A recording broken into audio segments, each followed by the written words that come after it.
to this computer. Okay. So what I'll do is I wrote an essay called "When Did Yahweh and El Meet?" And it was for a project, but it refers to all the kind of stuff that he's talking about, the Shasu of Yahoo and the Hebrews and the Evarim and the what do they call them?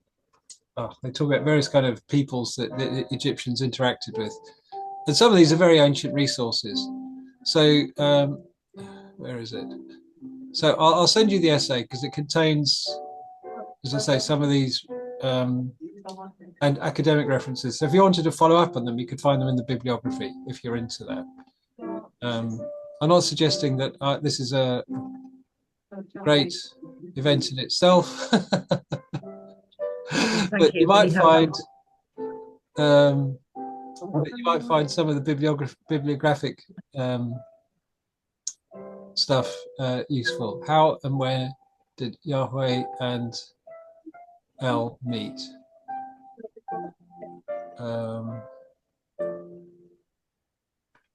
Okay, so what I'll do is I'll forward that to you. I'll share that.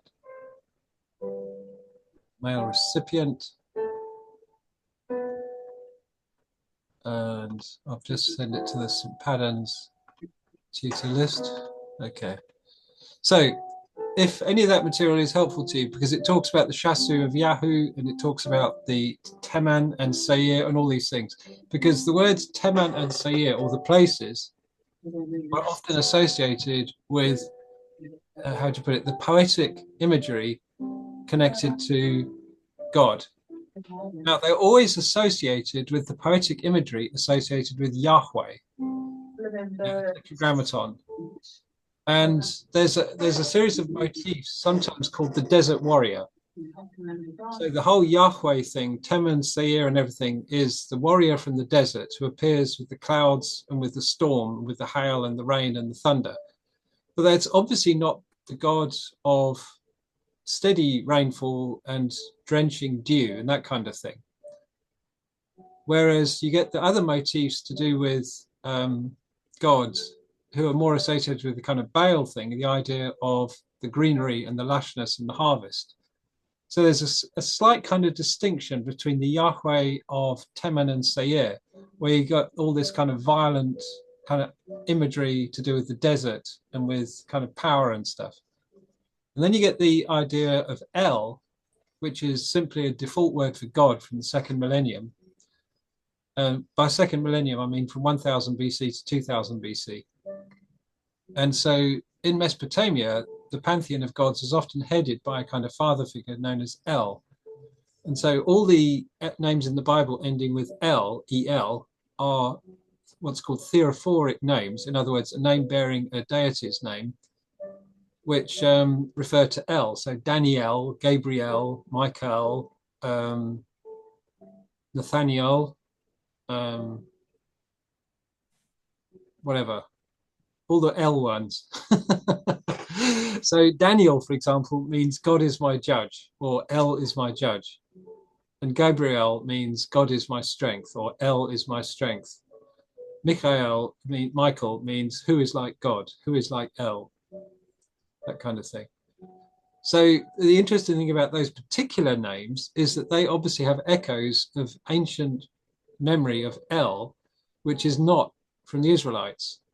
So the name Daniel does appear, for example, outside the Hebrew corpus of scripture, which makes it kind of interesting about where the name comes from, you know, what the inference of it is.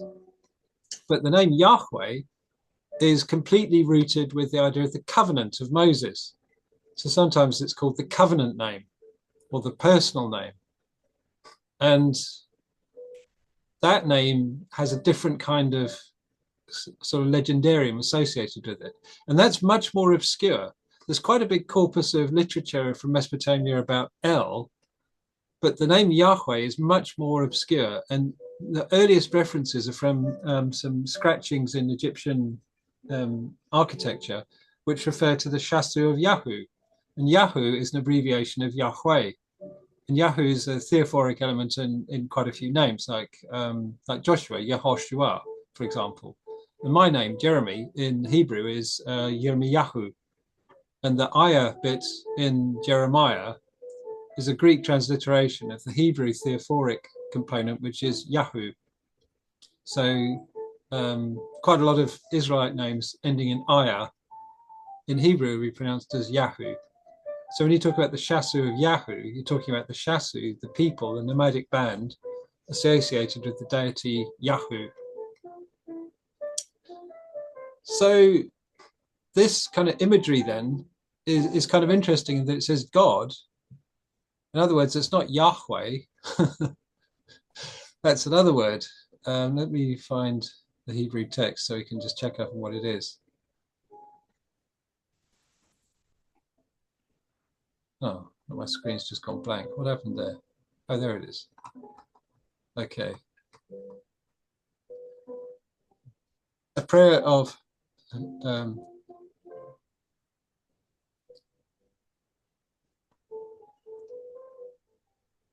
so in verse 3 it says Yahweh came down from Teman. So the word there is Eloha, which is a really interesting way because it's not Elohim, which is obviously used in the Bible quite a bit.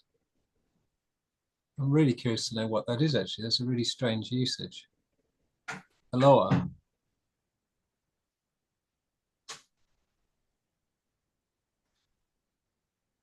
Oh, right. Okay. Eloah. Yeah. So you might remember some of the places in the Old Testament. There's an altar called El Elohi Eloha Israel, which means God, the God of Israel. And that's the same name, Eloha. So that's, again, if you like, a name associated with the patriarchs, with Abraham, Isaac, and Jacob. So, and as you say, Teman is this place in the desert in the south of what we now call Jordan. As I can't remember where Mount Paran is, but it's somewhere down there, I think. So it's kind of mixing the ancient imageries from the what's the word? The patriarchal times. You know, this kind of imagery, this kind of poetic language is the kind of thing that the Israelites would associate with Abraham, Isaac, and Jacob. And you know, with the wanderings down there. There we go. So what are we looking at? Habakkuk 3. And then do you remember he showed this thing about the difficulty of translation where it says his brightness was like the sun. Here in the ESV it says his brightness was like the light. Raised flash from his hand. And in the you might remember it says horns is the word in Hebrew.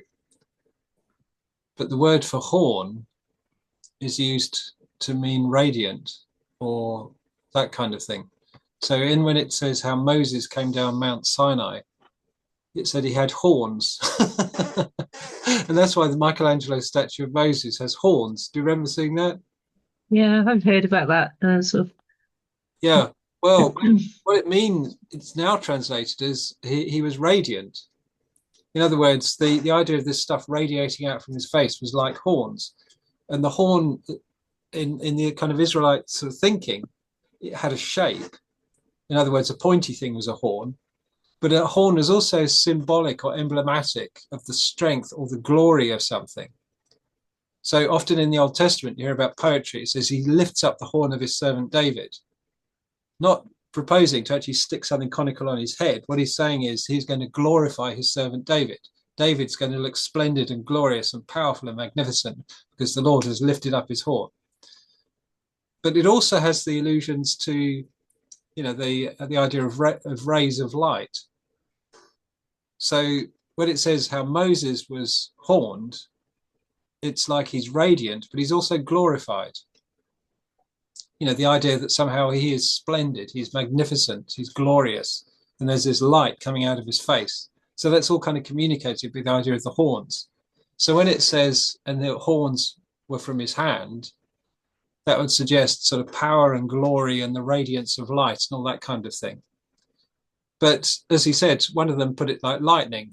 his brightness was like lightning, and forked lightning from his hands. To my mind, I think forked lightning from the hand is a little bit, it's kind of stretching the possibilities a bit there. It's kind of taking the ball and running with it. It's taking the idea of the light and the splendor and the flashing and all that kind of thing, and it's kind of making it into something. And to my mind, that translation's taking this a bit far. This one is very literal. His brightness was like the light, rays flashed from his hand. That's pretty, it's about as close as you can get, to the Hebrew scripture there. Lightning from his hand sounds like a Marvel character. Totally what I was thinking. Yeah, yeah. Well, personally, you see, I think the whole Marvel universe only came into being because basically people had abandoned the real supernatural world. If you actually believe in God and you believe in angels and demons, you don't need Marvel superheroes. You got enough of your own. But if you haven't got God and angels and demons, then where are you going to go? Ghostbusters. The other thing is this idea of pestilence and plague. So in this thing, God came from Teman, the Holy One from Paran. Before him went pestilence, and plague followed his heels. That could be an allusion to the Exodus. But again, you've got this kind of desert warrior figure that's quite a kind of ambivalent figure.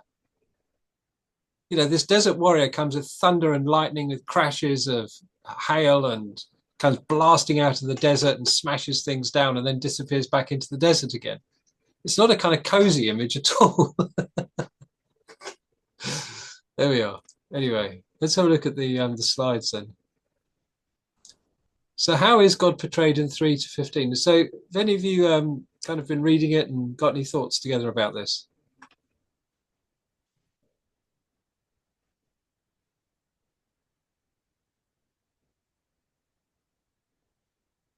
It's like you said, it's all very martial, like warlike.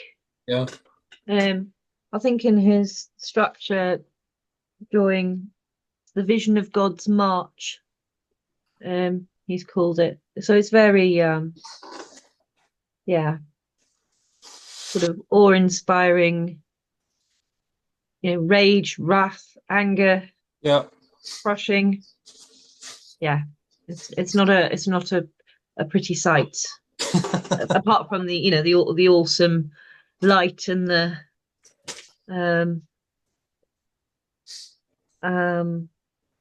whirlwind again. Yeah. Gloating struck me as well. What did? Gloating. You pierced Gloat. with their own arrows the head of the warriors. Oh, now they're gloating. Sorry, I got that wrong. But it is very sort of violent. Yeah. It's like a personification of bad desert weather, isn't it? Yeah. Yeah.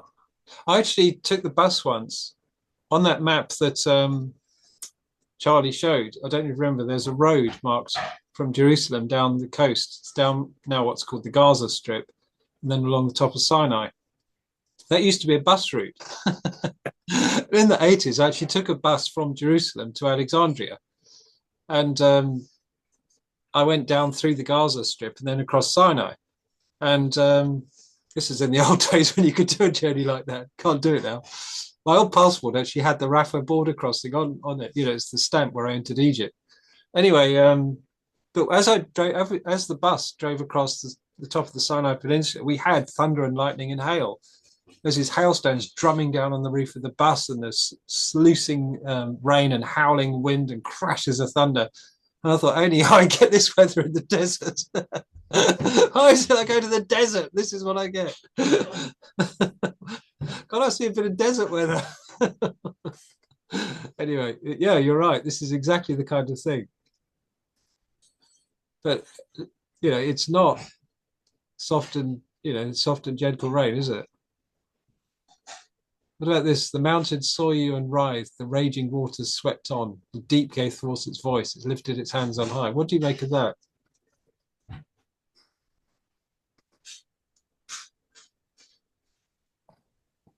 Is that the more sea monster serpenty image? Because I know we talk about later about the sea, or we've mentioned before about the sea, and Charlie brings it up. But it's interesting, the writhing Lifting hands on high.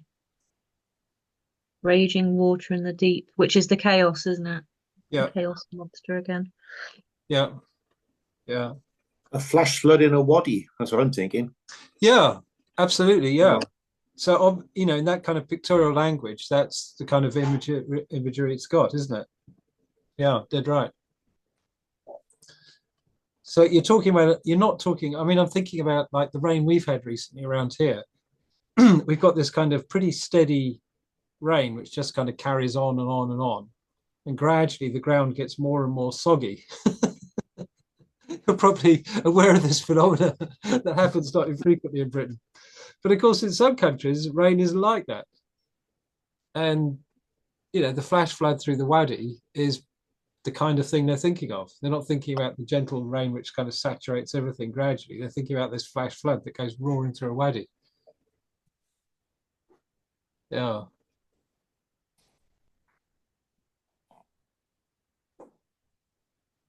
Any idea where Cushan and Midian are?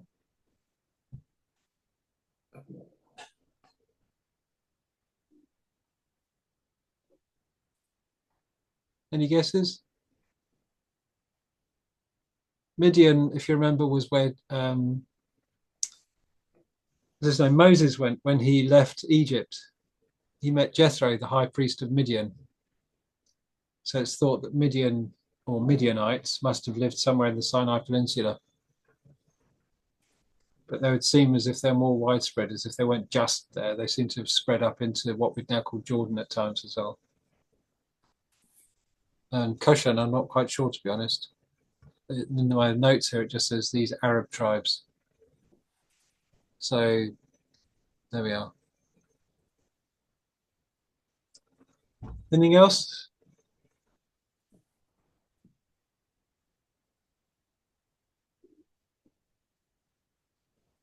What do you think the imagery is trying to convey?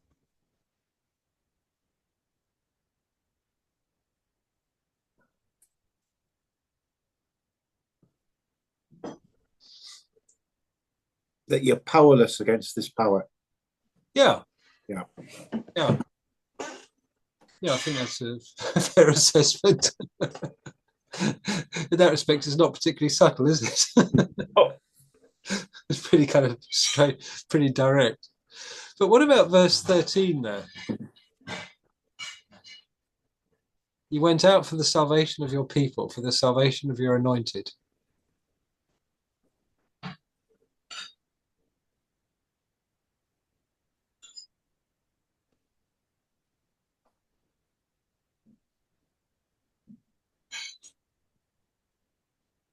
It suggests if God can turn this awesome might and unstoppability to save his people.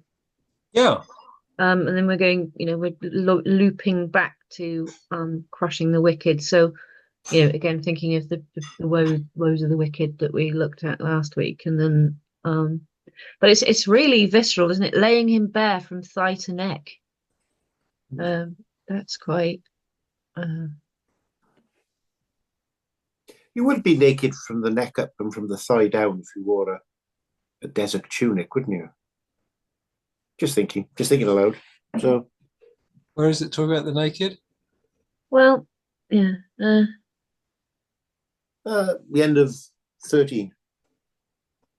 Oh, yes, you crushed the head of the house of the wicked, laying him bare from thigh to neck. Yeah. I think I've watched too many horror films because I think I interpreted that as what being gutted, but it doesn't actually say that, does it? Yeah.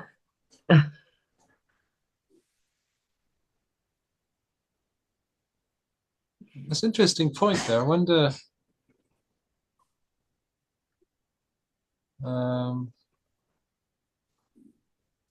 as he says, this is hard to translate. Teman means south. No, 13.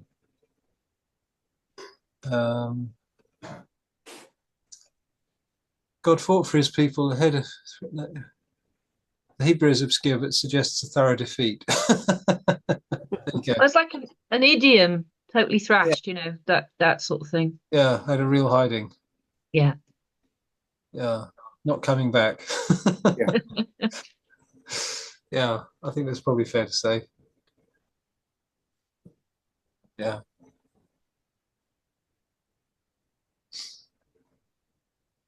Um, what else would you want to sort of say about all this? Let's go on to the next question then.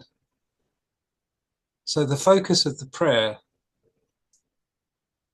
So we've got the petition to God, revive, make known your work, the coming of God, I'll wait quietly, and then the declaration of confidence.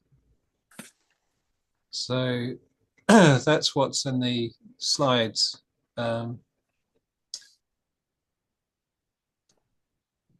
um,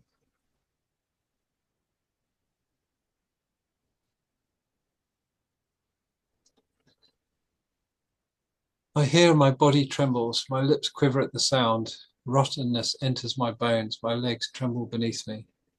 Yet I will quietly wait for the day of trouble to come upon people who invade us.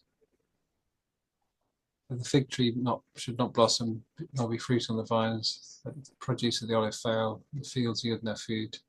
Flock be cut off from the fold, and there be no herd in the stalls. Yet will I rejoice in the Lord.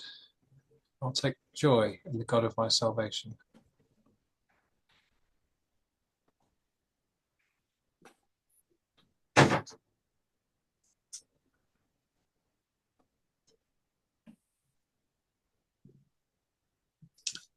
O God, the Lord is my strength. He makes my feet like the deer's. He makes me to tread on the high places. Do you recognize that at all? Yeah, something like skipping like a deer, isn't it? Ah, It's more kind of imagery that's in the Psalms, like he yeah. leads on the high places is a phrase that appears in the Psalms once or twice. And it's interesting, there's a lot of parallels here between the Psalms and what he's saying here.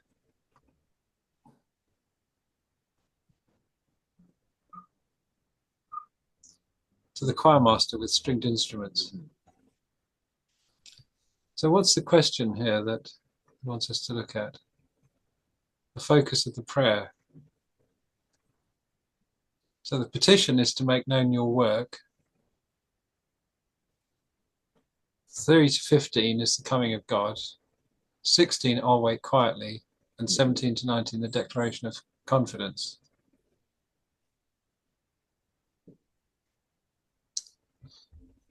So if we go back to the slideshow,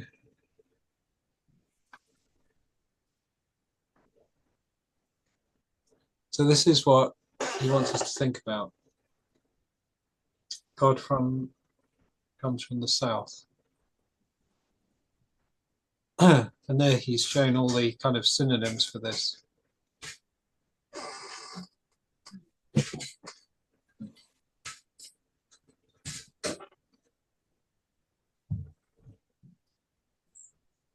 Why do you think Habakkuk said all this?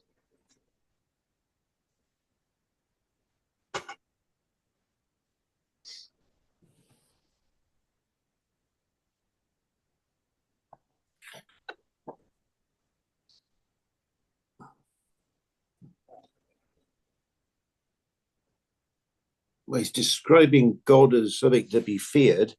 Yeah. He's on our side, so basically, watch out. Yeah. Yeah.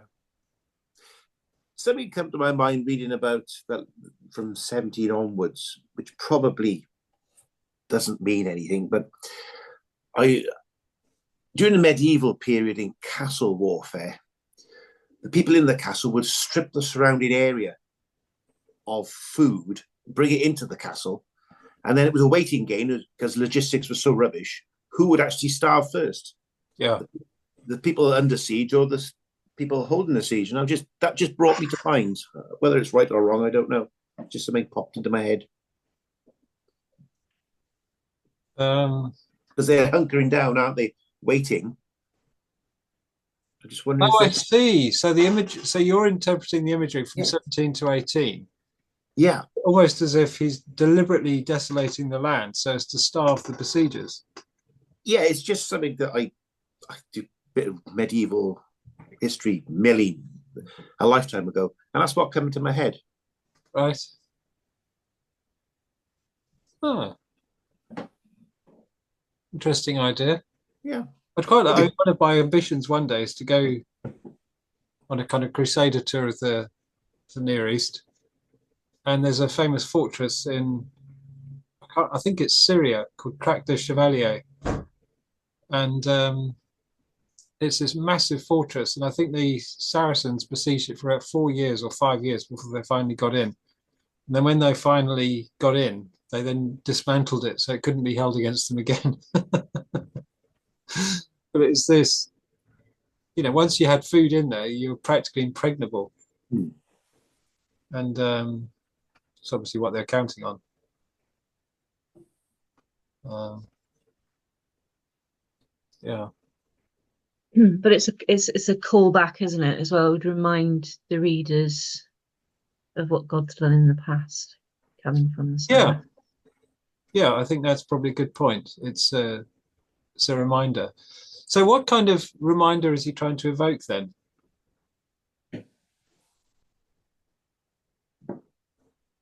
That God in the past has acted to save his people, which is a present comfort Yeah. and or a future one. Yeah. Yeah. So there's that kind of eschatological expectation or possibly hope there, as well as a kind of present source of, it could be imminent or it may be, in the long term. Yeah. Um, God comes from the south, being the main sort of motif here. The desert warrior.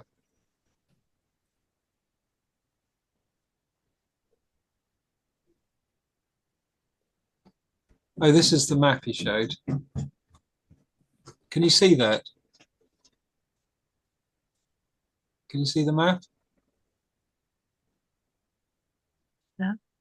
No, I've got it on my other computer. So Am I sharing the slideshow with you, the PDF, or are you seeing something else? I'm seeing a circular map of Oh, right, you are seeing that. Okay, yeah, yeah. So that's it's cool. got Egyptians, Apiru, and Shasu. Yeah. Egyptians, obviously, the Egyptians, and Apiru is the ancient Egyptian word which is thought to be related to the word Hebrew. And the Hebrew verb ever or ever means to cross over. So the Hebrews, therefore, are the ones who cross over. And if you look carefully through the Old Testament, you'll find a usage for the word Hebrew, which seems to imply that Hebrews were people that wandered about, that they, and if you look at Egyptian history, the Apiru work as mercenaries or laborers or miners sometimes for the Egyptians. And there's a very, very interesting bit of archaeology done where a group of people speaking a language similar to Hebrew are used as laborers in the turquoise mines in Mount Sinai, in the Sinai Peninsula, which is obviously controlled by Egypt. And they didn't understand hieroglyphics, not surprisingly, but they saw the hieroglyphics there and started to utilize them to write their own language.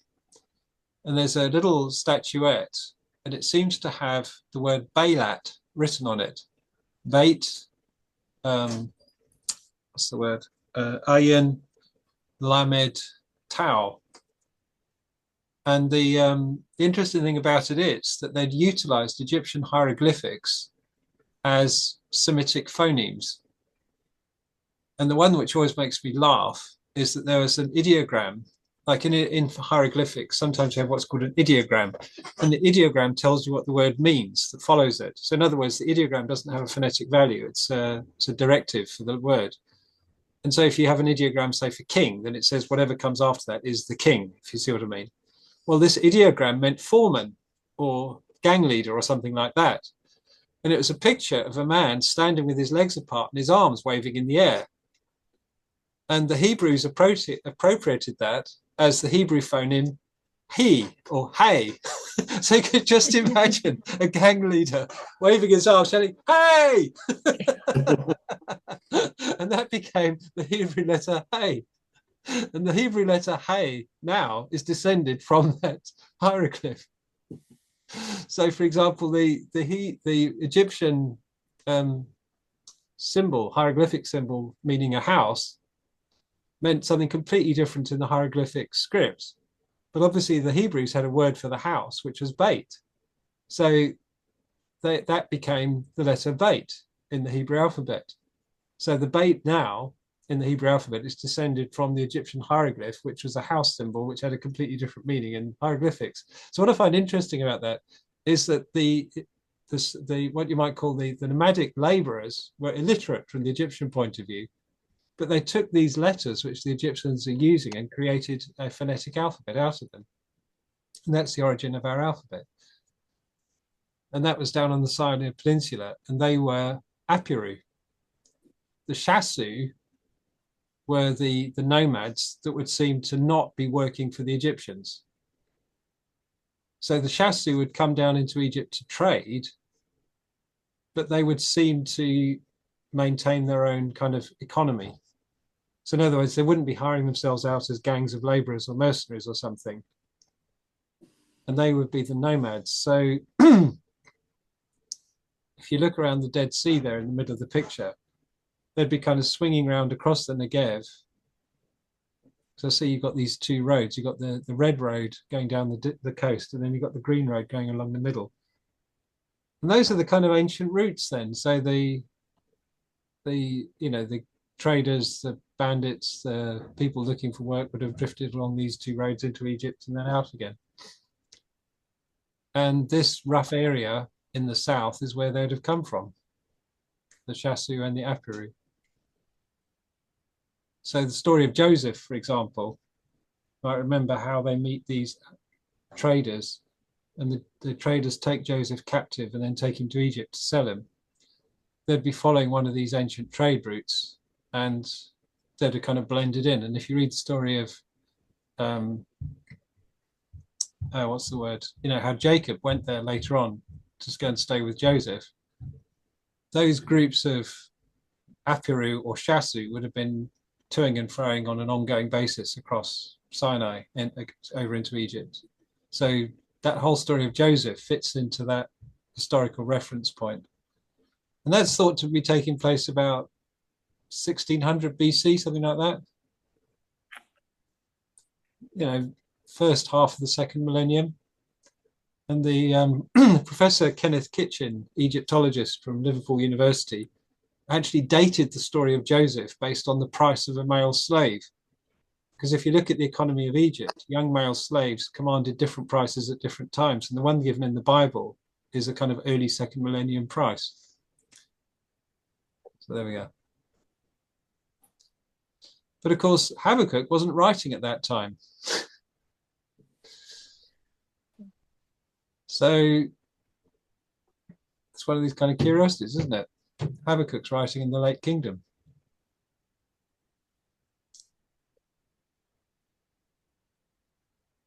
As he says, in the Old Testament, Yahweh comes from outside the land, from Teman and Seir. And Moses meets Yahweh in Midian, in the Sinai Peninsula, on Mount Sinai. And the sea monster. Rate that sea monster. Yeah, that's kind of sea monstery looking sea monster, isn't it? Couldn't really be anything else. So Baal and his enemies. Do you recognize the figure on the left? I have seen it before. I'm guessing, is that Baal? Yeah, you probably haven't seen that one, but there are loads of statues like that, and they're all very similar. And typically they have this conical hat on top, and often one of the arms is raised up, because he's the god of rain and therefore of thunder. So he'll have this lightning bolt or something in his right hand. But Baal is from the north, not from the south. And Baal is the son of El. And Baal in Hebrew simply means master. So in that respect, it's a similar word to the word Adonai. Adonai, however, is used as a title for God or as an address for God. Baal is never used for God. One of the interesting things about that is that in the first millennium, the kind of standard default word for a god becomes Baal. And that's the time when the Hebrew scriptures are, broadly speaking, written down. Whereas in the second millennium BC, the default word for God was El.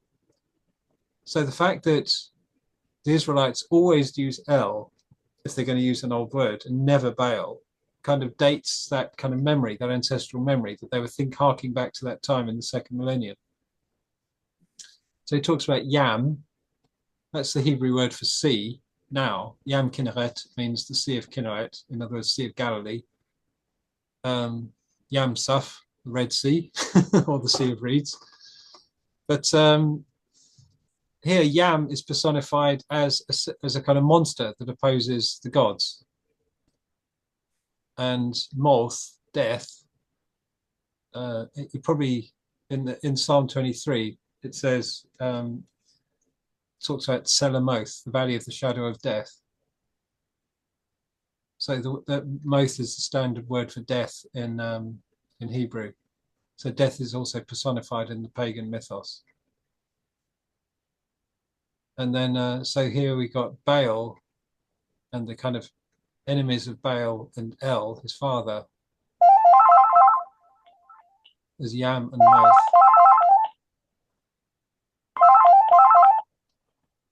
Oh, sorry, everyone. Do you want to talk among yourselves for a minute? Oh, sorry, I stopped. What do you see in common then with the Hebrew scriptures with Yam, the sea, as the enemy of Baal?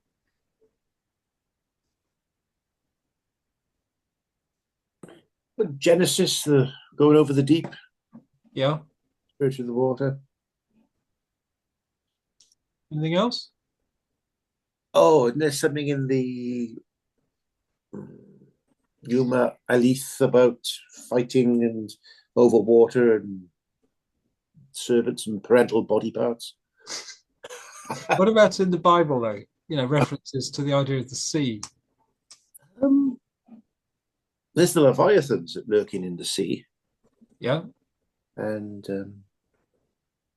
before I can remember, they weren't the best of sailors, the Hebrews. So No. it must be some sort of chaos compared to the land. Yeah. Something weird. Yeah. And can you think of any passages where that kind of allusion is made? Let's have a think.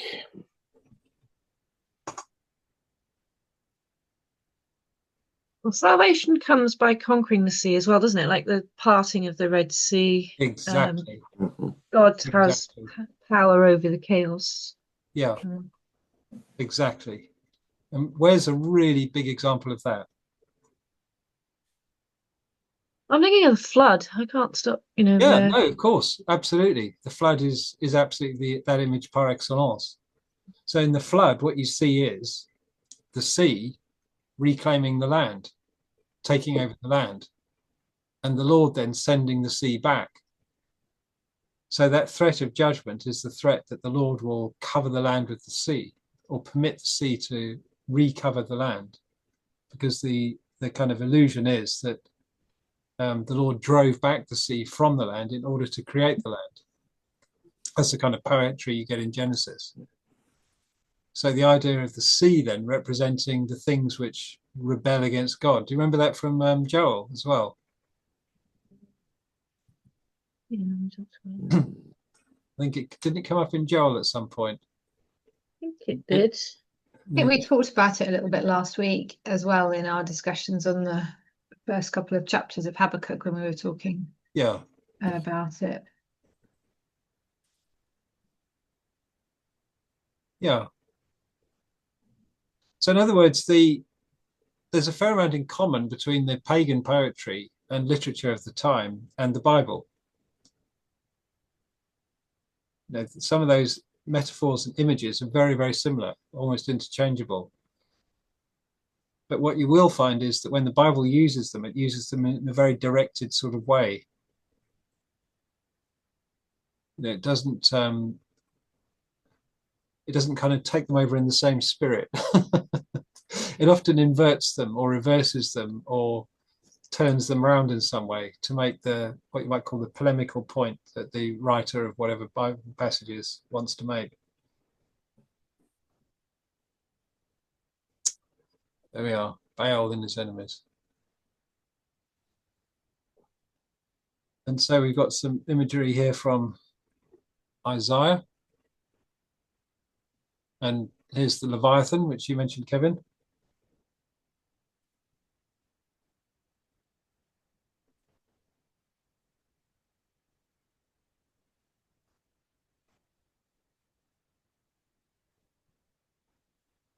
Conflict of the sea.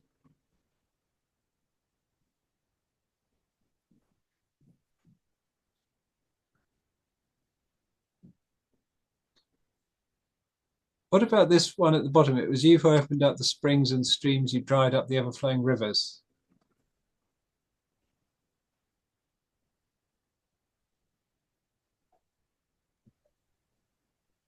Is that bit about it signifies a kind of encounter with God or something holy? I'm thinking of when, they strike the staff and the spring comes out of the rock. Yeah. We've had a discussion about that at some point. Yeah. Yeah. But he says you open up the springs and streams and then you dry up the ever-flowing rivers. It's as if God can, if you like, switch them on and off. So if you are taking, say, poetry from Baal, in which Baal is the giver of rivers or somehow identified with a river, and then you say this God is the one who simply switches them off and on, he can dry them up and bring them. He's, if you like, he can do it both ways. It kind of magnifies God's greatness and power, and also, if you like, derides Baal's, which is exactly the intention of the psalmist. It's a bit Marduk fights Tiamat. So it's a bit like Genesis when God makes the light and the darkness, then he makes the sun and the moon, saying, they're not gods, it's me. Exactly, yeah. Exactly. So from that point of view, it's got a very strong rhetoric. It's rebuking the idea that the sun and the moon and the stars are in fact gods or personalities of any kind. It simply describes them as lamps in the sky to mark the seasons. It simply describes them as things, not personalities or anything. And interestingly, the idea of stars is then evoked later on. It says, like in Daniel, it says, those who lead many to wisdom, which would be like shine like stars in the sky. So there it's very clearly not attributing to them that they become stars or the stars are things. It's simply comparing the things with the people's brilliance or with their radiance, if you like. Anyway, here Marduk is one of the ancient gods of Mesopotamia, and Tiamat is another one of these monsters of the deep, like Leviathan. So, and that kind of poetic metaphor comes up quite a bit in the poetry, in the pagan poetry, and then it's paralleled quite closely in the Bible. So, who are the wicked in chapter 3?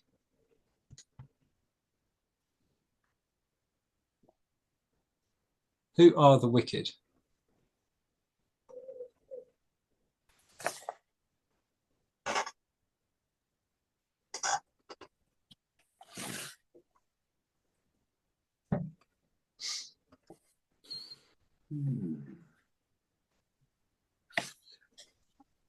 It talks about the nations, doesn't it, that have come to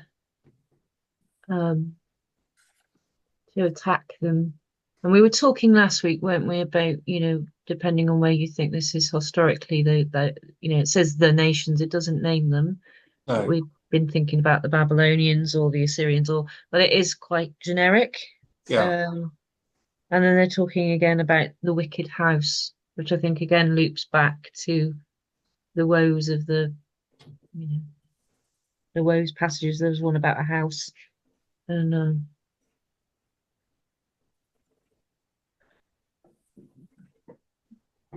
evil gains for the house. The very stones will cry out from the wall. Yeah.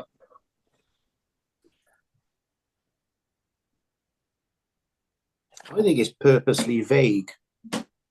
If we just had one person as the bad guys, the wicked, and we'd wipe them out, these rather wipe them out, then they say, oh, well, this doesn't matter anymore. So I think it's purposely vague to say that there's always an enemy somewhere, and it could be within us. Right.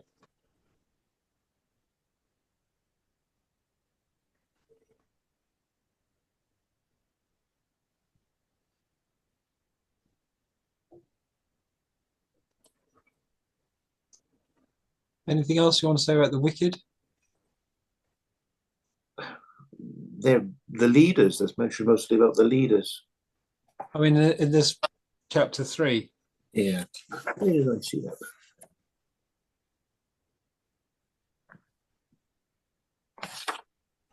Well, I think I agree with Kevin. It's like compared to the long litany of different wicked who were in the previous chapter, he's almost changed gear a bit, hasn't he? So it's kind of, but they're still very wicked because they gloat as they come to devour the poor who are in hiding. So it's like as much as smashing things up, it's deliberate persecution of the of certain groups of people, the poor, the vulnerable. Yeah.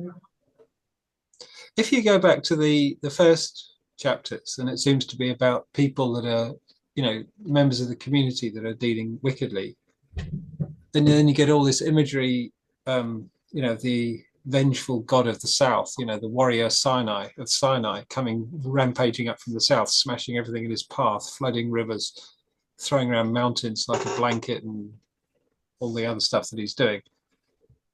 How does that kind of line up with the story of the sort of nasty people in town?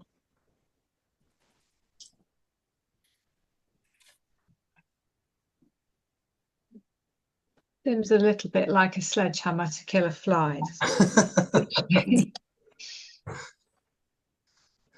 But excessive, you think? Possibly, yeah.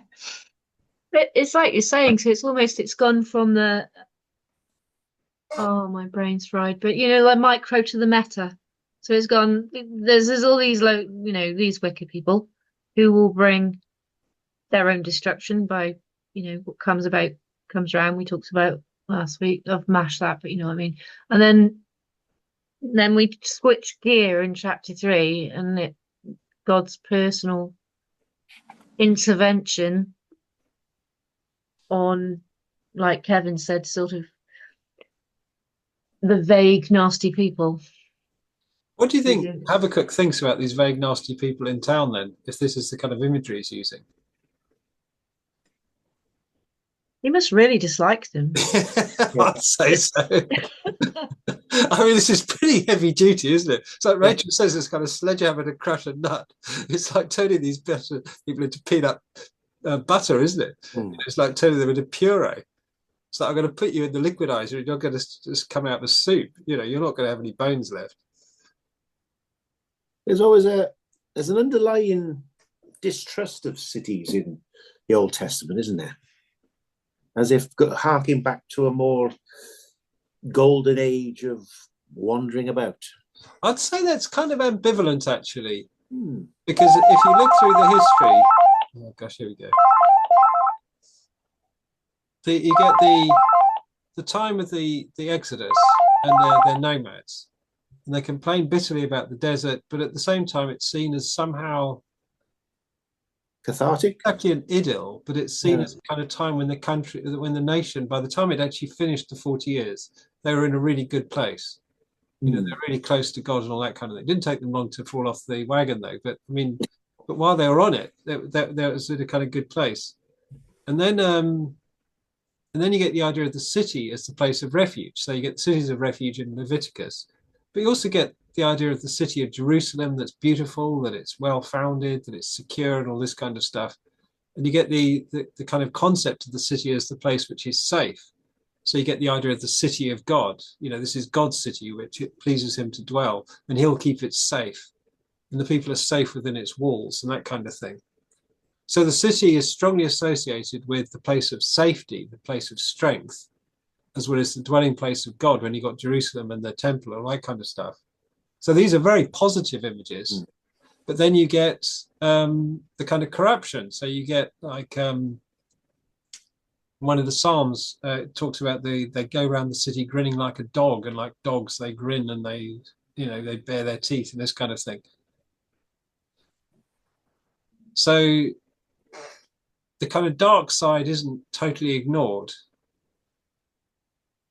And then you got the time of the judges, when the Israelites didn't have a city. If you remember, their first city they actually had was Jerusalem.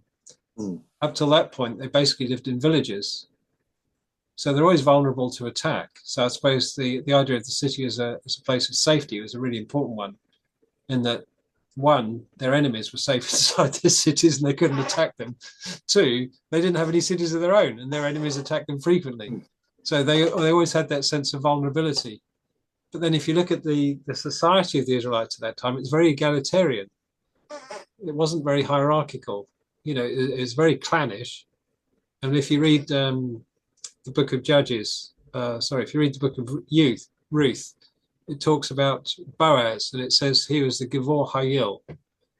And both those words mean kind of the big guy. The Gevor is the warrior, and the Hayil is the kind of mighty man. So they're kind of synonyms. But to have them both, he was the Gevor Hayil of Bethlehem, means he's the big guy of Bethlehem. He's the kind of godfather type. So although it was a society without a formal hierarchy, at the same time, there are definitely some people that were more powerful and influential than others. And Boaz of Bethlehem was one of them. He was the big guy. He was the one that he was the Gevor Hayil. He was the Capo di Capo. yeah, he was the big guy. He was the boss. He was but obviously Boaz was upright. So maybe when they're talking about the wicked, you're thinking of someone like Boaz that's not upright, it's a crook, it's a bastard, it's not a good neighbor. So he's got a bit of wealth and power, and he uses it to screw his neighbors and to be nasty. And you can imagine if you're a poor person living in his district, you'd feel really helpless, because who's going to stick up for you? What are you going to do about this guy? You can't do anything about him. And the idea of using a sledgehammer to crack a nut isn't for the nut. It's an example to all the other nuts. This is what's going to happen to you. I think because he does lay it on thick, doesn't he, in the first bit? Yeah. Woe to you nuts. You could almost add to Yes. Yeah. Because actually, when it talks in verse 13, it says, "You went out for the salvation of your people." Now, that could be a very generic phrase. That could mean anything from the whole nation state to a handful. And then it says, "For the salvation of your anointed." And that's much more specific, those whom you have anointed, the ones you care about. But then it says, "You crushed the head of the house of the wicked." And the word house can mean something big, like you talk about the house of David, for example. But the house tends to mean usually something smaller. So it could be that this whole rhetoric is actually pitched at these nasty pieces of work in the neighborhood. That this is really about just the landlord who's a real piece of work, the gangster types. And then he talks rejoicing as if to devour the poor in secret. Now, he's not talking there about international incidents, is he? He's not talking about some invading army.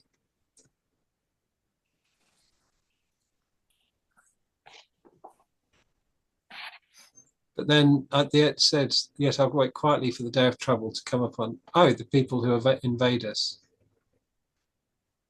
Maybe it is about an invasion. There we are. The Wicked, chapters 1, 2, and 3, the links. So are you looking at the PDF now, the slideshow? Yeah. Yeah. So originally linked, originally independent. The debate. So how do you see it then? Do you think that these two things should be seen differently, or do you see these things as closely linked?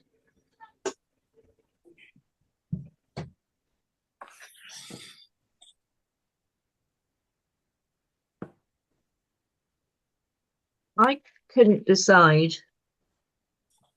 I started off thinking, well, maybe it was independent, like it said, because it's got this additional superscription at the start and the sort of end, as if it was a piece of liturgy, like, you know, the argument was that it's, Yeah. and it changes tack, doesn't it? It kind of compared, but then there's, I kind of then went towards, well, actually seeing it as the vision, or you know, it fits very well with chapters 1 and 2. And I think, did I see it's possible that it does have some older material, but although it does, it could, in some respects, could stand on its own. It does feel to me to be the conclusion of of the laments, the woes. Yeah. Well, you know, God will make it right. Yeah. That's where I sort of came down in the end. Yeah. What do you think, Richard? Carter, Rachel, aka Rachel. Yeah, I'm still a bit on the fence. As Vicky said, it definitely strikes me as having, certainly at one point in time, having quite a different usage with those psalm type annotations. And you know, there's the argument of, well, you know, if it was always together, why are those superscriptions and annotations and things not just added to the whole book? You know, that's what one person particularly kind of feels. So, and I do feel that it is quite heavy, that last bit. It does all seem to take everything up a massive notch. So yeah, I'm sort of still a bit swinging my legs on either side of the fence at the moment. Remember, this is a kind of debated issue, so there isn't a consensus opinion about this. Not there's a consensus about anything, to be honest, in biblical studies, but No. this really is very open-ended. So when Charlie's putting this to you, he's saying to you, these are two ways of looking at this. Both have their merits, really. You know, they're both possible, they're both plausible, they're both ways of thinking about it. So if you're going to describe it, really all you'd be looking for is not so much a conclusive answer, it's just how you would describe it, how you could describe it, either its unity or its contradiction. Yeah. You know, it's pretty open-ended, really, to what you'd make of it. What's your own inclination? I mean, what's your kind of gut feeling on it? I think my gut feeling is that they were separate, but I do find it all very interesting, the kind of discussion around what was, you know, originally like this and like that, and yet this is what we now have, and this is what we've been given, and it is, you know, all of Scripture is God breathed, but in the same way, presumably, that it's God breathed, it I would imagine that if God's breathing this and He's utilizing people in that way as to sort of inspire them to write those things down, then equally He's inspiring the redactional process. I would sort of posit. And so therefore, Because the Torah, demonstrates certain signs of redaction.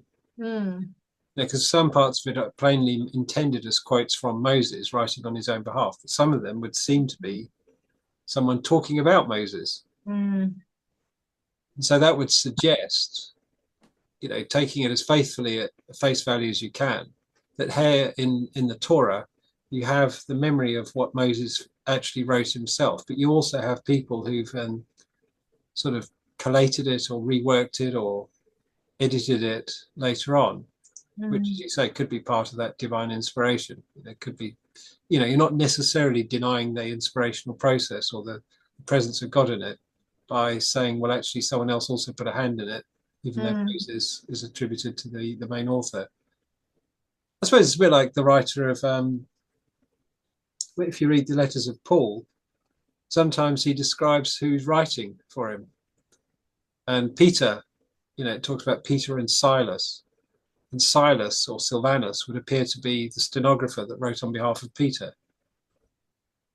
So, the fact that Silas physically wrote the letter and may have done some of its Greek phrasing doesn't mean the letter's not from Peter, or that it doesn't express what Peter wanted to say, or that the process as a whole wasn't a product of God's sovereignty, that of his sovereign will, he wanted Peter to have Silas as his amanuensis so that when they wrote together, they'd come up with this letter, which is what the Lord wants us to have. You see what I mean? Yeah. So you don't need to, that doesn't contradict, if you like, the idea of inspiration or God's sovereignty or the fact that it's scripture as such. No. So so then within that, then I quite sort of think, well, this is what we've got. And so we, do we take, that's what I would kind of take. I would say, well, this might have happened and that might have happened, but I would say that was, that was God's will and God's intention. And so this is what God, Habakkuk as we now have it, is what God wanted us at this point in time, and until something happens where we get perhaps, who knows, an entirely new discovery where we think, oh, okay, right, well, actually we're going to have Habakkuk chapter 4. Somebody say, more Dead Sea Scripture. Yeah, that's that this is what we've got to sort of work with. But again, it is interesting because I kind of think, well, in a way, it's sort of a little bit like God's saying, well, what I've done, this is just, a little thought of it like Kevin's, and probably it's good you're all sitting down, but I was thinking, well, this is, just a bit of God saying, well, so what we've done here is we've given these extra redactions, and that's kind of almost a little bit like a kind of reader oriented, where you can now apply this bit much more broadly into your kind of situations. I'm giving you now not just locusts, I'm giving you armies and famines and all of that. And so for me, I think, oh well, that's that. I find that really interesting and kind of for now, I think it makes me feel like there is a place for prayerful consideration and interpretation into the time that we're in and that we're at. Yeah. Kevin, any thoughts? Well, it was obviously deemed important enough to be written down and remembered. So my question is, if not at the end of Habakkuk, where? Somebody saw a connection. And I consider it a bit like a church service. You have your readings, near the end you have a psalm. And basically, chapter 3 is a psalm. So it could be almost a mini service in itself, you could say. Is there any reason why it couldn't be by Habakkuk, that he wrote out the first part and then composed this poem in a very self-conscious way, as a kind of meditation on what he'd just written, or as a kind of conclusion to his ministry or something? No, I mean, he could have written it decades apart. Yeah. Whereas things were bad, now things are good. Possible, isn't it? Except that in that he does say, or getting better. what was it? Though the fig tree should not blossom nor fruit be on the vines. I mean, that's pretty grim here. The produce will fail, the fields yield no food, the flock be cut from the fold, there no herd in the stalls, yet will I rejoice in the Lord. I'll take God in the joy of my salvation. So it may not be that great, actually. Well, yeah. But I guess sorry, you carry on. No, go for it. Just go on. Yeah, that it does seem to me that there's within this kind of historical criticism, there does seem to be a quite, oh well, it's not exactly the same, so that means it's obviously not, the same person or the same time or the same, there doesn't, as you say, that I know personally that I've, the way I think about something from my past, I then found some of my old school books and I read what I'd written there, and it completely contradicted the way I'd been feeling for the last few years about about somebody in my life, and I think, oh my gosh, the way we grow and the way we develop and our perceptions change, and I never used to say bath, and now I've been married to Richard, for 25 years. And sometimes I say bath, and most of the time I say bath. But yeah, that's right. That's the Cambridge in me. But there seems to be no particular accounting that people may develop or change, or, as you say, adopt an idiom, or adopt a different style just for we've got writers in this, well, we've got actors, haven't we, and they play a part like this and then they play a part like that. Well, if we were going to do historical critical, we would say, well, that person can't play more than that part because that's what they've been trained to do, kind of thing. It does seem to me that it's a little bit black and white, perhaps. Yeah. If you take another, say, book of the Bible, let's try Jeremiah. So there's one book called Jeremiah, as you're well aware, and the style of writing in Jeremiah is pretty consistent. It's quite long. So here you've got a block of prose. The words of Jeremiah, son of Hilkiah, one of the priests that were in Anakoth in the land of Benjamin, to whom the word of the Lord came, in Josiah, son of Ammon, king of Judah, etc., etc. So you just got a block there which simply dates and locates the author and the time. And then it says this block of poetry, before I knew, formed you in the womb, etc. Our Lord, I do not know how to speak. But this whole thing is a kind of poetic dialogue. Then the Lord put out his hand and touched my mouth, and the Lord said to me, now that's not poetry. And then you got this block of poetry. And the word of the Lord came to me, now you're out of poetry again. What do you see? I see an almond branch. And the Lord said, so you got this dialogue. The word of the Lord came, I see a boiling pot. And then you got more poetry. I remember the devotion of your youth. But this poetry is in the mouth of the Lord. And then there's more poetry. More poetry. And then a block of prose. And then another block of prose. Another block of prose, more poetry. Another block of prose. Lots and lots and lots of poetry, prose. But then if you go down through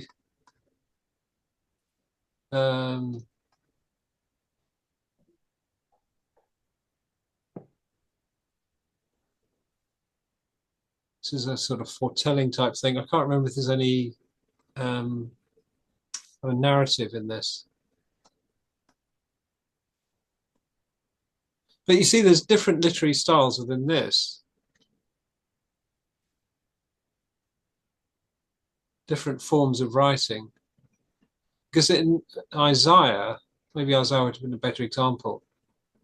So the Lord says to me, go buy a linen loincloth, put it around your waist, do not dip it in water. So I bought it, took the loincloth, hid it by the Euphrates. After many years, said, go take it. It's there, thus says the Lord, these evil people. So in other words, there, it's a kind of narrative section. He's given an instruction, which he then executes, and then that becomes a kind of parable, becomes a kind of symbol of something. And the Lord explains to him the meaning of it. But I think, can you see the point, though, that in this book, there's a lot of different types of writing going on? Mm. Now, some might say, well, this must be written by different people, but why? Why would it need to be written by different people? I mean, have you ever written poetry yourselves? Probably at school. One thing I find actually very sweet is that in Brimhour, it's not uncommon for people to write poems for funerals. It seems a kind of working class thing, at the risk of sounding snobbish, because I've never known a middle class family, a more bourgeois family, write poetry for a funeral. My nan did, to put in little cards for people if if there was an event or a Oh, really? thing. Again, working class Gloucestershire rural folk, they used to do. My nan, I've still got loads of them upstairs. Right. There we are. Anyway, so I'm bearing in mind that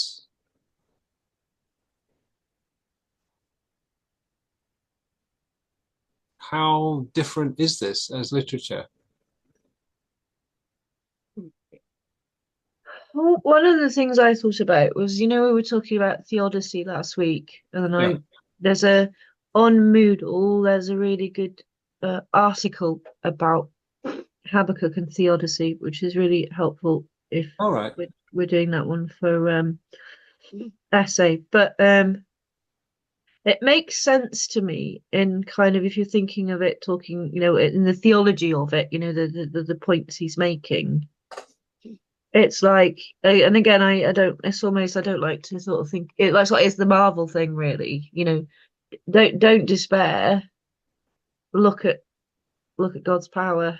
Yeah. And he's going large, isn't he? He's really. Yeah. So in that way, although it is a change of gear, I don't see that it departs massively. No. No. But it could, but I don't think that makes it any less. Think a bit like you were saying, Rachel. Really, it it's quite possible that, I mean, it's in our Bibles for a reason. Doesn't make it any less meaningful or.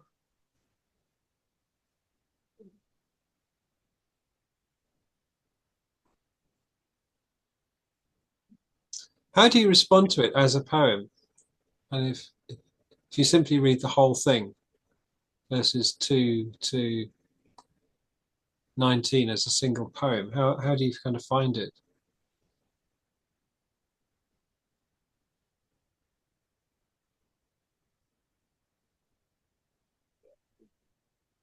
My head's still stuck in siege warfare. Okay. To pierce with his own arrows the heads of his warriors. Well, if you throw an arrow, shoot an arrow over a wall, you can pick it up and shoot it back. Then it goes 16. I hear and my body trembles, blah, blah, blah, because he's frightened of them being surrounded. And yet I will quietly wait for the day of trouble to come upon the people who have invaded us. Why? Because you've taken all the food from outside and they'll starve to death and we're inside having fun. It's I'll have to get rid out of my mind if I'm going to write something. Yeah. Yeah, I mean, but that imagery of the siege is not, it could be quite an appropriate response, really, bearing in mind the kind of martial imagery of the rest of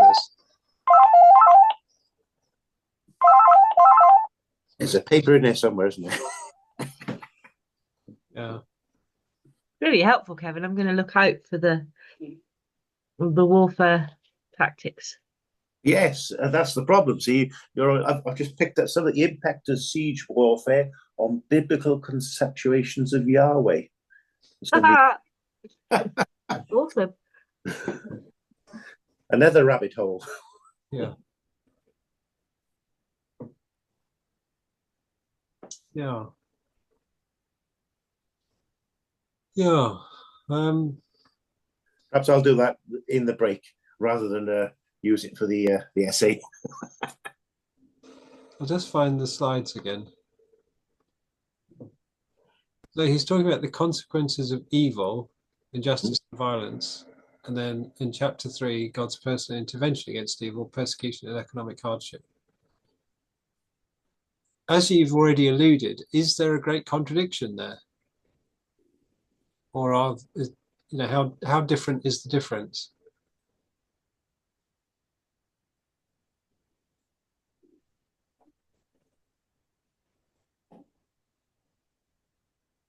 I can't see much of a difference. Injustice and violence can be economic injustice, economic violence, persecution. Yeah. When it talks about the consequences of evil, the woes, and then it talks about God's personal intervention against evil, are those contradictory or are those synonymous? I think it's a dialectic. It's both. So yes, there's a difference of focus. So the woes in 1 to 2 were all about what they brought around, the punishment they got for what they dished out. Chapter 3 is God's punishment and individual intervention, but it's an and, not a but. So they both go together. Yeah. The consequence of evil is it comes back on yourself, and God can intervene and squish you. But when it talks about it comes back on you, is that somehow negating God's coming back on him personally? Or is that how God comes back on them personally?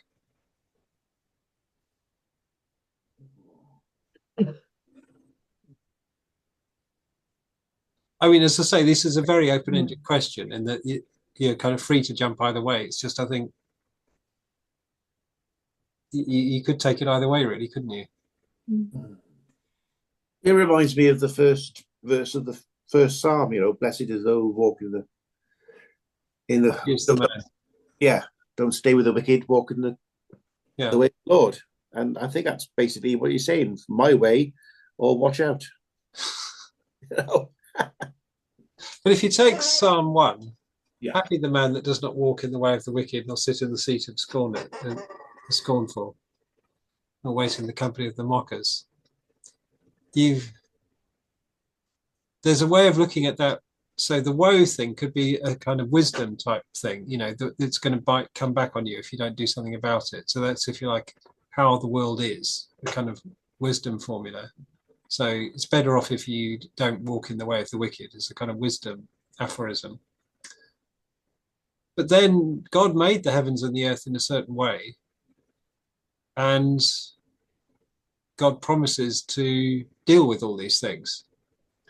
So one could argue that the wisdom is simply a description of how God made things. In other words, that retribution is part of the wisdom of creation. And that, if you like, God's personal view is that he's going to see to it that particular bit of retribution is done. Well, the woes, I've just had a look back. The woes conclude in verse 20 with, "But the Lord is in his holy temple, let all the earth keep silence before him." So, yeah, God's thread, because it all of those things contravene God's laws and the way we were supposed to, and all the way we're supposed to treat fellow humans on the earth and things. So, yeah, there's a thread throughout both of them. I think it's both myself. So compare 2:3 and 3:1:6. What are the similarities in the message of those two verses? So let's try and bring them both up.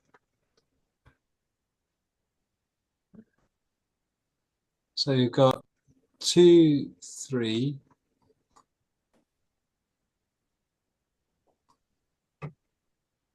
For the vision still awaits its appointed time, it hastens to the end, it will not lie. If it seems slow, wait for it. It will come, it will surely not delay. And then 3:16.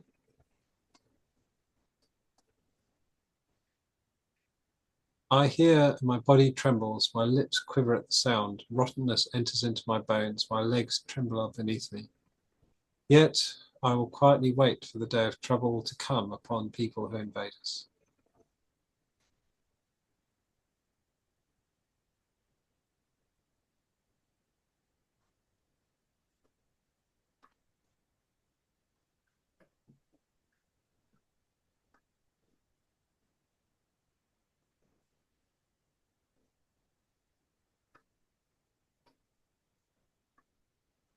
I'll put that in the chat.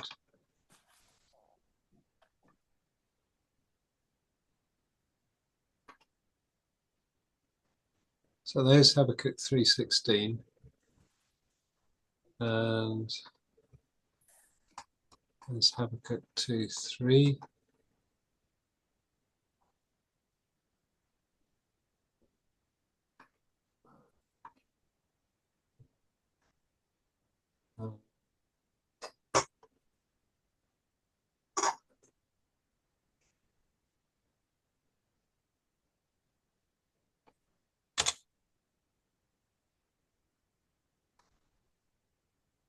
So there's the two passages in the chat.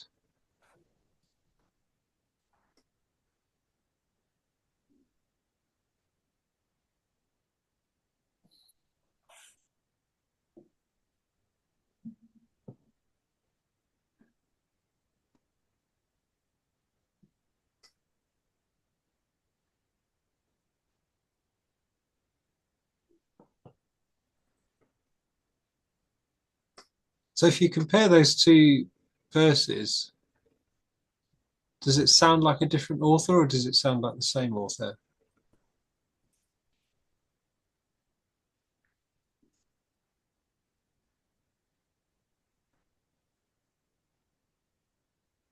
Perhaps the same author at a different time. One's waiting with patience. He says have patience, but in 3:16 he's waiting with fear and trembling. Yeah. Perhaps his patience has run out, or something's become a bit more urgent. So what difference does it make if you read chapter 3 as an independent composition or if you read chapter 3 as the conclusion of the book of Habakkuk?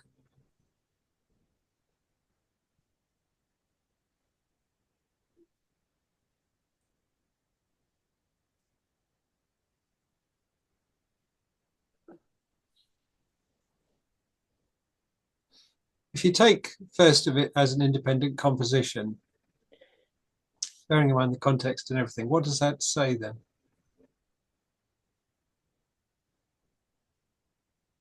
Will that your reading of it, if you uncouple chapter 3, will possibly influence your view on which bit was the vision and things like that, and you will conclude with the end of the woes on chapter 2, won't you? So it'll be missing God's conclusion. If you read chapter 3 as the conclusion, you see it as the revision or the fulfillment or the answer to the preceding two. It's just an emphasis thing, I think, isn't it? What about the superscripts though? Chapter 1 opens up with the oracle that Habakkuk the prophet saw. And then chapter 3 opens up with a prayer of Habakkuk the prophet, according to Shigionoth. How do those affect the content? I mean, firstly, are those two phrases part of the content? Well, I think as Kevin sort of says that the more that I'm reading, it's a bit more together, which I confess I've been a bit I'm doing chapters 1 and 2 and doing chapters 3. It does, like Vicky said, it does seem to me that it does strike me as a conclusion more, because but perhaps it could be a conclusion that comes after there's been a time of waiting, and we don't know how long that time might have been. And actually, Habakkuk's found it pretty traumatic, let's face it. Blimey, it wasn't quite what he was expecting. The Lord came and showed up in strength, and Habakkuk saying, "Crikey, Lord, that really was something." And we're still not out of the woods yet, and I don't think this is the end of it. And what what was that all about on some levels, Lord? Thanks. And yet so I'm still going to wait for the actual the full resolution of this. Maybe that's his kind of eschatological kind of thing, but he is responding perhaps with a prayer of of faith and confidence that God has actually responded, not perhaps quite how he imagined, but there's been a response, and he feels that it's appropriate to recognize that.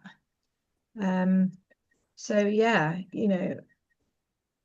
so I prayed to you, Lord, you answered. There was a period of waiting, and now, sort of after that,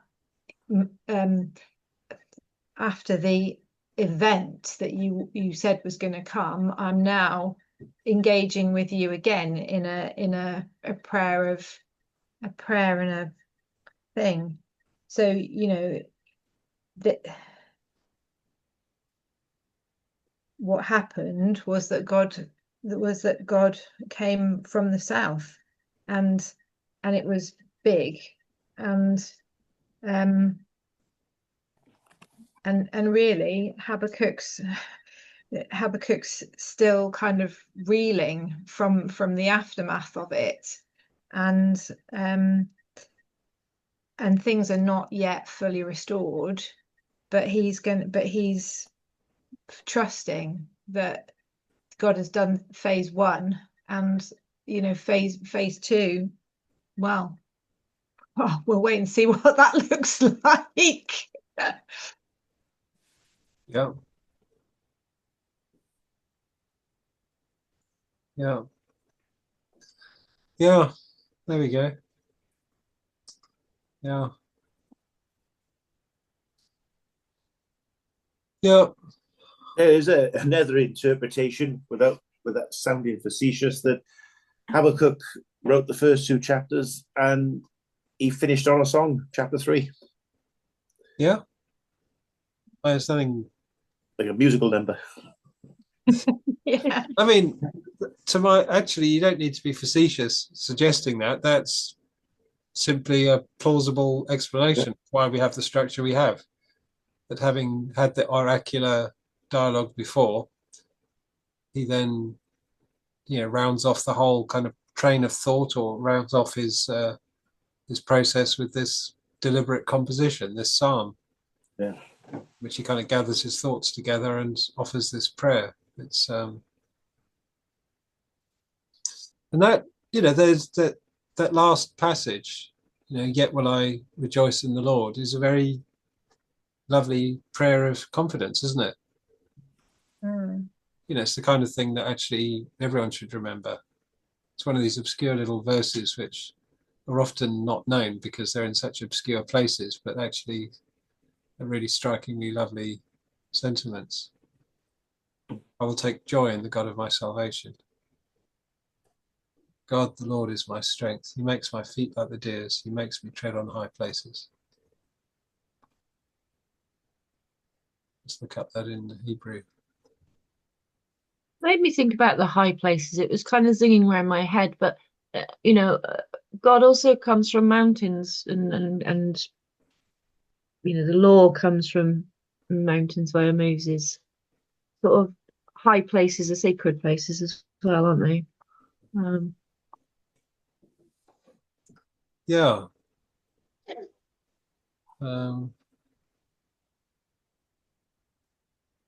Yeah, the Bama.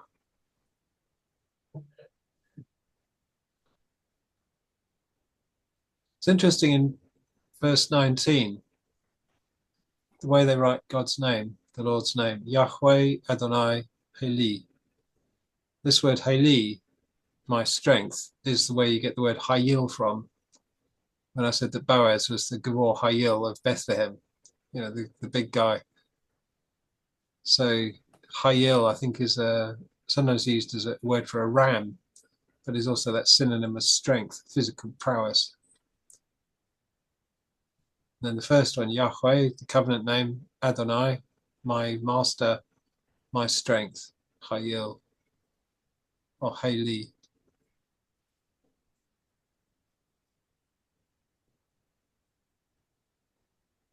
Yet, Bech Yahweh, Ani, Bech Yahweh,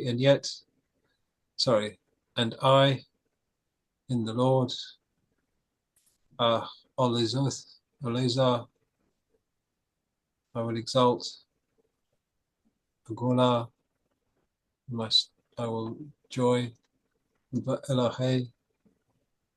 That's that funny old-fashioned word for the God. Is she, my salvation.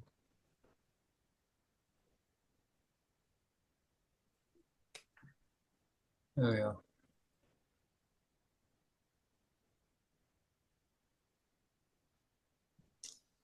So, filled with allusions to the covenant, to the ancient memory of the patriarchs, the wandering in the desert, the warrior of the desert, Yahweh.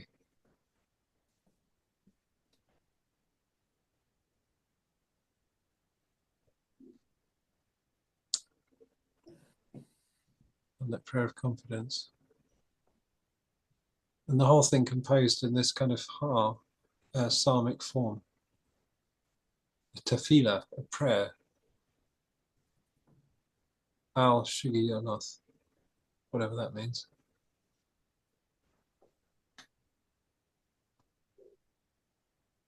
And the last one, it says to the director of music, doesn't it? Yeah, there we are. To Manasseh, to the director. The Gitanai. On the stringed instruments. There we are.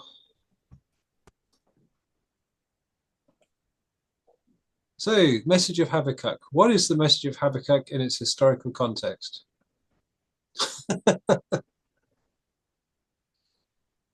What Rachel said earlier. There we are. What is the historical context? I mean, that's the question, isn't it? It's kind of hard to pin down. Yeah, because like Kevin said earlier, the specific message depends on when you think it was written, and again, sort of the vague enemies that could be Babylonians, could be Assyrians. And so specifically within the historical context, it's quite difficult to, and this is where it feels like that Venn diagram of overlapping with the reader orientated Yeah. And any other, textual criticism, whatever else lens you look at it, I feel like you need to see it in the whole. What would when you just mentioned the reader oriented approach, what would particularly lend itself to that reader oriented approach? What aspect of it is particularly redolent of that? think it's be things like your reaction to the themes or the language, the poetry, the symbolism, your sort of emotional engagement with the theodicy argument, for example. Do you agree with him? Do you not agree with him? You know, how would you translate that into, you know, a lesson for now? Those kind of things, I think. I'm a bit stuck on the theodicy. I'm really interested in that since I found that article. It's on Moodle in the extended reading list. Yeah. I mean, I think for me, it's just as a reader, what I take from that is just to be trusting and wait patiently, and just, you know, to just be aware that there's so much that goes on that we just have got no comprehension of, and we really are not able to control, you know, and yet God, you know, God is God, and just to just take that confidence of Habakkuk and apply it to our situation, and try not to despair, but just to, you know, to rejoice if we can, and trust that God is there and there will be an answer, whether it's, you know, whether we see the answer, or whether we meet him before we actually see the resolution of whatever it is that's going on for us. But just really to have confidence, to have faith and confidence, and, you know, and trust. What about the literary form of the poem at the end?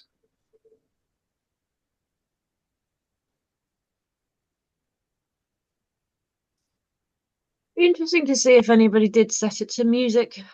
That would be great, because I wonder if there's a response to it, that if it was sung, chanted, whatever, you know, the power of that as a song, poetry into song, into meaning. I mean, the Hebrew scripture is always chanted in the shoal, so that would have been, you know, if Habakkuk's ever read out in a synagogue, it will always be chanted in Hebrew, always be sung. We had an Orthodox priest preaching at Richard's, one of Richard's bases on Easter Sunday for the Ukrainians, and that was just really eye-opening, and, you know, and it was very interactive. So the priest would blah, blah, blah, blah, blah, and then there was a guy a bit weirdly almost behind a tree and he had a microphone, and then he was doing the kind of choir response, and it was really massively interactive, and I of course I had no idea what was going on to the point but you could, a bit like you were saying, Vicky, you could sense that perhaps Selah, you know, that stands for this chunk of, you know, text that everybody knew, and so you didn't need to bother putting it down there, and that would be what you would how you would respond to that block of liturgy. What about the emotional content of the poem, though? You know, that's a very emotional poem from Habakkuk, isn't it? Yeah. He describes, you know, the power and splendor and terrifying might of the warrior from the south, and then puts it in these very emotional terms. You know, yet while I trust in the Lord, I'll rejoice in the God of my salvation. And though my heart is faint, I'm filled with rottenness, my body is weak and everything, yet will I do this. So, you know, there's a lot of emotion there, isn't there? So he's making barely, and if you look at it, it's all a matter of poetic metaphor. He's not really anchoring it in any particular concrete historical situation. The whole thing is a series of poetic metaphors designed to evoke emotion. So So from that point of view, it's a very emotional text. It's a very emotional poem. So from that point of view, you know, the reader-oriented approach would be the natural response then, wouldn't it? How do you respond emotionally to this outburst of emotion from Habakkuk? That's what I was thinking for chapter 3 in particular. I don't really It's not that I don't care, but I don't really need to know when it was written to get the meaning, do I? In terms of um, I can think about the genre, which is a historical question, but my main response to it was emotional, Yeah. as you've said. Again, I'm really struggling. So I'm trying to sort of think about the essay.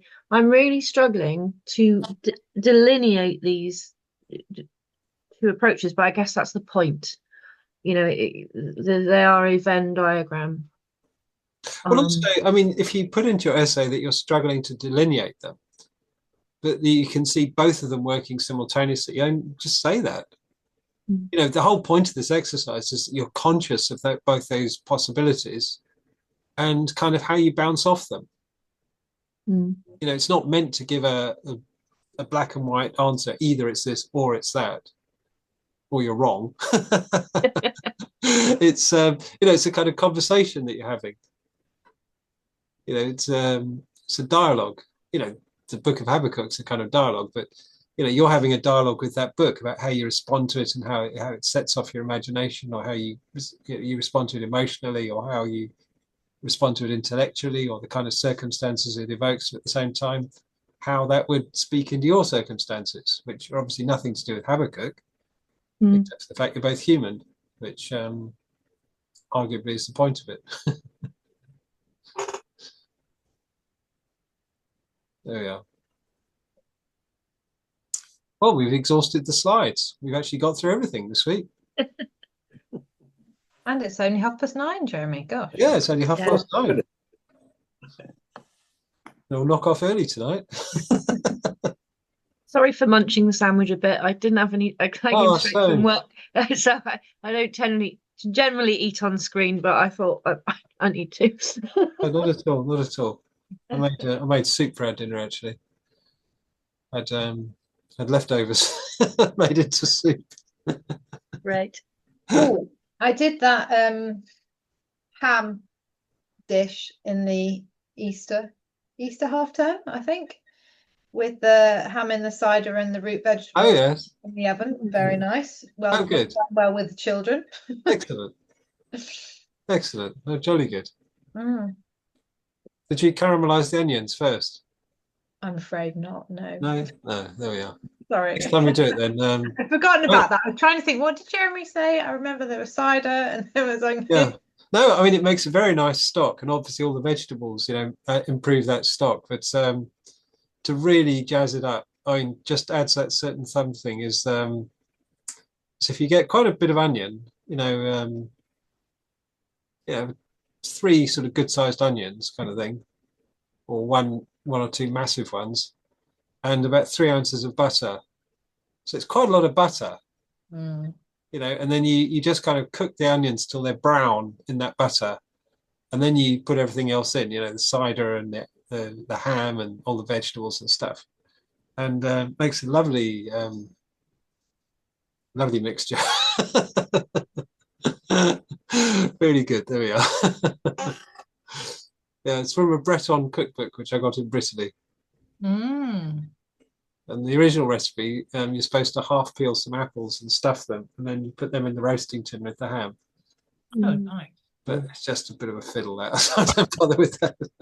But it is nice when you do it. I mean, and the sort of roasted apples do kind of add something to it. And actually, something that can work quite well is if you de-stone some plums and just put the halved stoned plums in the roasting dish with the vegetables and with the ham. They just kind of cook down, and then you just got some kind of gooey cooking sort of cooked plum stuff to kind of spoon on. And the plums are slightly sour, and they kind of go quite well with the kind of slightly fatty meat and everything. So it's all good. There we are. Vicky going on about that when you've had a sandwich, bless you. That's fine. It reminded me as coming from Gloucestershire, we used to have Normandy chicken quite a lot of still cider cream and everything, and I haven't had it for a while, so thank you. So how do you do Normandy chicken then? How's that? From memory, it's sort of onion, chicken, cider, which you sort of like you simmer for a long time. Cream is involved. I'm not sure at what point because you don't want to curdle it. I can't remember quite how you do that. But it's a lovely sort of seasoning and some And spring apples, vegetables. you say? Apples, Yeah. yeah.